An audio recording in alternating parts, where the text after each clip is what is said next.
Hello friends, welcome to my channel. நான் லாவண்யா ராம். இன்னைக்கு ஒரு ஆர்கனைசர் த்ரெட் எல்லாம் எப்படி ஆர்கனைஸ் பண்ணுறது தான் காட்ட போகிறேன். வீட்டில் இருந்த ஒரு துணி தான், அந்த துணியோட மெஷர்மெண்ட் வந்து நான் காமிச்சிருக்கேன். மெஷர் பண்ணிக்கோங்க. இதுக்குன்னு ஒரு பர்டிகுலர் மெஷர்மெண்ட்டில் சின்ன துணியாக இருந்தால் கூட பண்ணலாம்.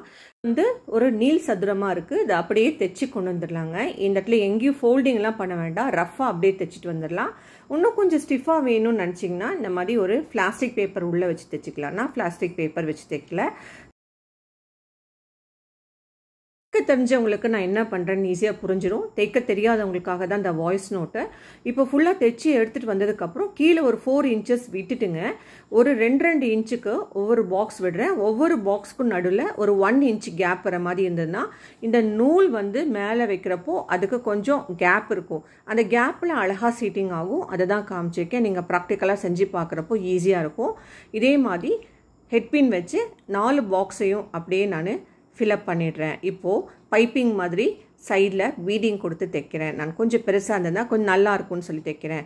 இப்போ துணி கொஞ்சம் கம்மியாக இருக்க தொட்டு அட்டாச்மெண்ட்டுக்கு நான் வந்து எக்ஸ்ட்ரா துணி வச்சு அட்டாச் பண்ணுறேங்க. ஏன்னா அந்த 4 பாக்ஸுக்கும் நடுவில் கீழேயும் மேலேயும் இன்னும் கொஞ்சம் துணி இருந்தால் நல்லாயிருக்கும்னு நினச்சேன், அதனால் வச்சுருக்கேன். இப்போது 3ஆக நான் டிவைட் பண்ணிவிட்டு அதை ஒரு ஸ்கேலில் மார்க் பண்ணிக்கிறேன். நடுவில் இந்த மாதிரி ஒரு ஸ்டிச்சஸ் போடணுங்க.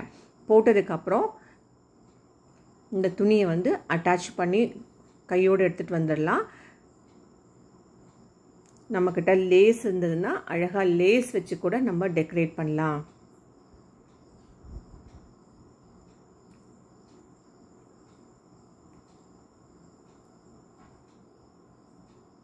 நான் இன்றைக்கி லேஸ் எல்லாம் எதுவும் வைக்கலைங்க, ரஃப்பாக தான் பண்ணி காமிச்சிருக்கேன். கண்டிப்பாக இது வந்து ஒரு யூஸ்ஃபுல்லான ஒரு ஆர்கனைசராக இருக்கும். நிறைய டெய்லரிங் வேலை பண்ணுறவங்களுக்கு எல்லாமே வந்து நூல் கொஞ்சம் கசகசன்னு இருக்கும். இந்த மாதிரி ஒரு ஆர்கனைசர் பண்ணி வச்சிட்டோம்னா ஈஸியாக நம்ம ஐடென்டிஃபை பண்ணிடலாம். கலர் காம்பினேஷனுக்கு தகுந்தாப்பில் நம்ம வச்சுட்டோம்னு வைங்களேன். இப்போ வெள்ளைனா வெள்ளையே வைக்கலாம், க்ரீம்னா க்ரீமே வைக்கலாம், பிளாக்னா பிளாக்கே வைக்கலாம். ஒரு ரோலையும் இந்த மாதிரி பெருசாக நீங்கள் கூட பண்ணி வச்சுக்கலாம்.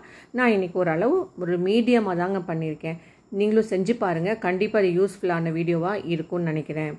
ஃபினிஷ் பண்ணிட்டு வந்ததுக்கப்புறம் நம்ம ஒரு மேலே ஒரு ராடு போட்டுடலாங்க. கட்டப்பையில் இருக்க அந்த ராட் தான் போட்டிருக்கேன். ஹேங்கர் ராட் கூட நம்ம யூஸ் பண்ணலாம்.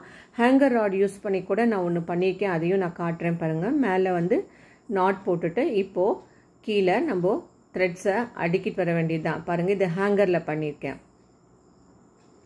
மாதிரி கலரில் அடுக்கிட்டு வந்தோம்னா லைட்டு டார்க்கு நம்ம ஈஸியாக நம்ம ஐடென்டிஃபை பண்ணி எடுக்கலாங்க. நீங்கள் ட்ரை பண்ணி பாருங்கள் டைம் இருக்கிறப்போ. இந்த மாதிரி நிறைய வீடியோஸ் என்னுடைய ஹோம் பேஜில் போட்டிருக்கேன். டைம் இருக்கிறப்போ விசிட் பண்ணுங்கள். வீடியோ பிடிச்சிருந்தா உங்கள் ஃபேமிலி அண்ட் ஃப்ரெண்ட்ஸ் கூட ஷேர் பண்ண மறக்காதீங்க. பிடிச்சிருந்தா இந்த வீடியோ பற்றிய கருத்துக்கள் கண்டிப்பாக பதிவிடுங்க. தேங்க்ஸ் ஃபார் வாட்சிங் அண்ட் ப்ளீஸ் கீப் வாட்சிங் லாவண்யா.